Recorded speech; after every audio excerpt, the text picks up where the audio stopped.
मित्रों नमस्कार। स्वागत है आपका अपने प्रिय कार्यक्रम के अंतर्गत। मैं आचार्य अनिल वस्त। तुला राशि, जून का महीना, सन 2022।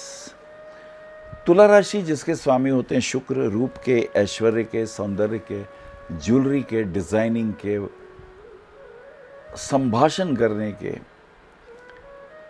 और जीवन में किस प्रकार हम अपने भीतर के छिपे हुए सौंदर्य को अच्छी तरह परिभाषित कर सकें, व्यक्तित्व का कैसे विकास हो, समाज में किस प्रकार से शब्द का प्रवाह हो, सोच समझ के, चाहे लाइन मीडिया की हो, चाहे लाइन एस्ट्रोलॉजी की हो, चाहे कोई भी टीचिंग, कोचिंग और मोटिवेशनल स्पीच से संबंधित लाइन हो, शुक्र अद्भुत हैं, उनका ऐश्वर्य अद्भुत है। और स्वभावतः चित्रा, विशाखा और स्वाति नक्षत्रों का आशीर्वाद लिए हुए राशि होती है। मंगल, राहु और गुरु का प्रभाव होता है। मंगल इनको तर्क वितर्क करने की क्षमता देता है, लॉजिकली बात करता है, गलत बात पे क्रोध भी करते हैं। गुरु इनको ज्ञान देता है, अपने सब्जेक्ट की नॉलेज होती है, और दूसरे के दिमाग में क्या है उसे भी भांपने की, जांचने की इंट्यूटिव पावर भी होती है। तुला राशि का जून के महीने में कैसा होने वाला है प्रभाव, आइए इस पे करते हैं चर्चा। पहली, दूसरी, तीसरी तारीख की अगर हम स्थिति पे गौर करें, भाग्य साथ देगा, लेकिन जितना हम मेहनत कर रहे हैं उतना रिटर्न हमें नहीं मिल रहा। तो शेयर मार्केट के अंदर, कमोडिटी क्षेत्र के अंदर सोच समझ के धन का निवेश करें। और यदि आप अकाउंटेंट हैं तो उसमें भी जिम्मेदारियां, भरपूर नई जिम्मेदारियां मिलेंगी। मीडिएटर का यदि कोई काम करना हो तो उसमें अच्छा आप रोल अदा कर पाएंगे। ऐसे कॉम्बिनेशन बनते हैं। 2, 3, 4, 2 को महाराणा प्रताप जयंती, उन्हें प्रणाम करते हुए 3 तारीख की स्थिति बुध मार्गी हो जाते हैं। स्थिति आप थोड़ी सी कॉमन हुई, कंट्रोल में हुई। ऑफिस के कार्यों में बढ़ चढ़ के हिस्सा लेंगे, मान सम्मान की प्राप्ति होगी। किसी महिला कर्मचारी के कारण मान सम्मान में, ऐश्वर्य में वृद्धि होने के योग, और फाइनेंशियल स्टेटस मजबूत होगा, भाग्य साथ देगा। ऐसी स्थितियां अनुकूल बनेंगी। 4, 5, 6, 4 को शनि मार्गी, शुक्र का भरणी नक्षत्र में प्रवेश। शनि मार्गी का अर्थ यह है कि आपके 4th हाउस और 5th हाउस एक्टिवेट होंगे। जनता का घर, बच्चों का घर, जनता से मिलने वाले धन की अगर हम बात करें, और अगर आप कहीं मिनिस्टर हैं, विधायक हैं, तो जनता के बीच में आपकी कैसी बातचीत आगे बढ़ेगी, उनका कितना कॉन्फिडेंस आपको मिलने वाला है, इन चीज़ों की अगर हम बात करें तो ये चीज़ें पॉजिटिव होती दिखाई देती हैं। 5, 6, 7, 5 तारीख की स्थिति पे गौर करें। आर्थिक दृष्टिकोण से कुछ पैसा फंसा हुआ है, जहाँ से लेना है वहाँ थोड़ी सी मेहनत करिए, थोड़ा जोर लगाइए। एक्सपोर्ट इंपोर्ट के कार्यों में फ़ायदा होने के योग, इलेक्ट्रॉनिक क्षेत्र में भी फ़ायदा, ऊर्जा के क्षेत्रों में कुछ नई जिम्मेदारियाँ, और मुझे लगता है ये धीरे धीरे पॉजिटिव होता चला जाएगा। और इसी के साथ साथ यदि आपका एक्सपोर्ट इंपोर्ट से रिलेटेड कार्य है, वुड का कार्य है, फर्नीचर का कार्य है, या आईटी सेक्शन से आप रिलेटेड हैं, या ऑनलाइन कोई बिजनेस कर रहे हैं, मीडिया से जुड़े हुए हैं, तो उसमें फ़ायदे के योग दिखाई देते हैं।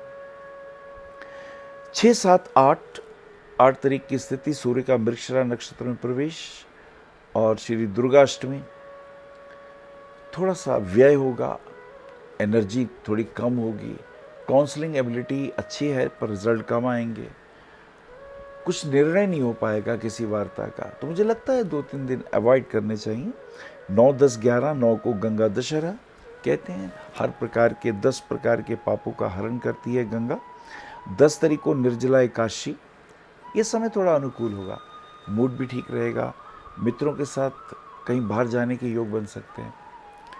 और ख़ास करके डिज़ाइनिंग के क्षेत्र में, ज्वेलरी के काम में, यदि आप जज हैं तो निर्णय पॉजिटिव होते हुए दिखाई देंगे। अचानक कुछ पॉजिटिव निर्णय आएगा आपके हक में। कोई लड़की वगैरह देखने जा रहे हैं तो वो रिजल्ट भी अच्छे आ सकते हैं। दूसरी जाति की लड़की हो सकती है, या बॉय लड़कियों के लिए लड़का अगर वर ढूंढ रहे हैं तो उसमें कुछ दूसरी जाति का भी लड़का आ सकता है, पर जॉब करता हुआ होगा आपके साथ, ये खास बात होगी। 11, 12, 13 तारीख की बात कर लेते हैं। 12 को प्रदोष व्रत है और इसी के साथ साथ प्रॉपर्टी के अंदर अगर आप इंटरेस्ट ले रहे हैं, रुपया लगा सकते हैं, पेपर चेक कर लीजिएगा। और खाने पीने के काम में फ़ायदा होगा, खेल जगत में लाभ, अगर आप जिम वगैरह जाते हैं तो उसमें भी रिजल्ट अच्छे आएंगे। और कुल मिला के ज़रा क्रोध पे संयम रखिएगा तो ये ज़्यादा अच्छा रहेगा। 13, 14, 15, 14 को वट सावित्री व्रत पूर्णिमा का दिन है। कहते हैं आज के दिन कुछ ना कुछ ब्राह्मणों को दान करना चाहिए। पूर्णिमा का दिन थोड़ा मेडिटेशन करें। मित्रों के सहयोग कम मिलेंगे, मित्र आपसे ज़्यादा जीनियस है, उनसे मिलके प्यार से बात करेंगे तो रिजल्ट अच्छे आएंगे। उन्हें चैलेंज करेंगे तो उनसे चैलेंज मिलेंगे। आपके मित्र बहुत बुद्धिमान हैं, इसका ध्यान रखिएगा। 14, 15, 16, 15 को सूर्य मिथुन राशि में प्रवेश करते हैं। सूर्य आयुष होकर जब भाग्यस्थान में आते हैं तो भाग्य की वृद्धि होती है। इलेक्ट्रॉनिक के काम में, ऊर्जा के क्षेत्र में फायदे की योग, बिजली के उद्योग में थोड़ा संघर्ष लेकिन धीरे धीरे फायदा भी। 16, 17, 18, 16 की स्थिति घर के कार्यों में मन लगेगा। लोहे के, प्लास्टिक के, केमिकल के कार्य में फायदा। इलेक्ट्रॉनिक के क्षेत्र में भी लाभ के योग दिखाई देते हैं। और वो जो 2-2.5 साल से परेशान चल रहे थे उसमें अब फायदे के योग दिखाई देंगे। माँ की सेहत का ध्यान रखिएगा। 17, 18, 19, 17 को गणेश चतुर्थी व्रत और 18 को बुध का रोहिणी नक्षत्र में प्रवेश। इस समय अनुकूलता से भरा हुआ, लाभ के चांसेस दिखाई देते हैं। शेयर मार्केट और कमोडिटी में लाभ दिखाई देता है। पेट्रोलियम प्रोडक्ट्स, खाद के कामों में, आयुर्वेद के व्यवसाय में, इंजीनियर हैं आप या अगर आप डॉक्टर हैं, ऑपरेशन करते हैं, फायदे के योग दिखाई देते हैं। ये समय अनुकूलता से भरा हुआ। 19, 20, 21, 20 को अगर हम देखें, हेल्थ इश्यूज आएंगे, पैरों में तकलीफ दिखाई देती है। होटल के कार्यों में खर्चे ज़्यादा होंगे।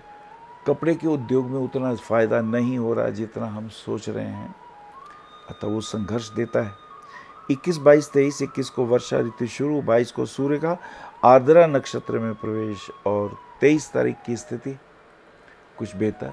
पति पत्नी के संबंधों में तनाव, मुझे लगता है प्यार से बात करनी चाहिए, शक नहीं करना चाहिए, डिफरेंसेस मत बनाइए। अगर कुछ नज़र भी आ रहा है अवॉइड करिए, क्योंकि रिलेशंस बार बार नहीं बनते, ये बहुत इम्पोर्टेंट है।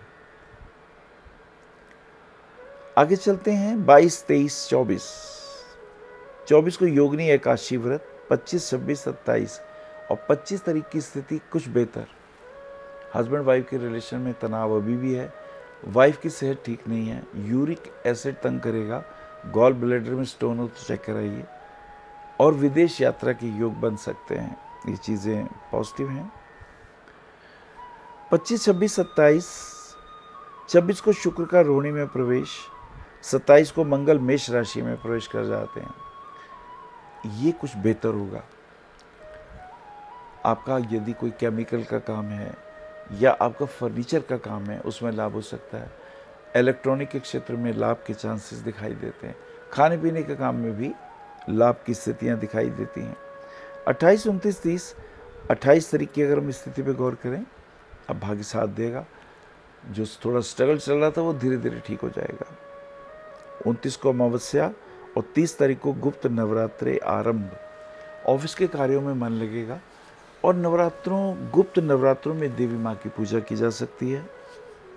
अमावस्या को किसी ब्राह्मण को भोजन कराइए, लाभ प्राप्त होगा। और वैसे भी देवी माँ की आराधना से लाभ होने वाला है। और यदि आप चंडी पूजा करा लेते हैं या दुर्गा सप्तशती का रोज एक पाठ करते हैं, आपके लिए अनुकूल। नमस्कार। आप आचार्य श्री अनिल वत्स जी के आध्यात्मिक प्रवचन, ध्यान व ज्योतिष संबंधी मासिक राशि फल फेसबुक, यूट्यूब, www.astroanilvats.com पर भी देख सकते हैं। For appointment, भविष्य कथन, Monday to Saturday, 11 a.m. to 6 p.m. BE 279, Street number 6, Harinagar, New Delhi 110064. Phone number 98917 39999, 98181 89993, 981 088 7002, 886 000 6030. Website www.bhavishyakathan.com. Acharya Anil Vats @gmail.com.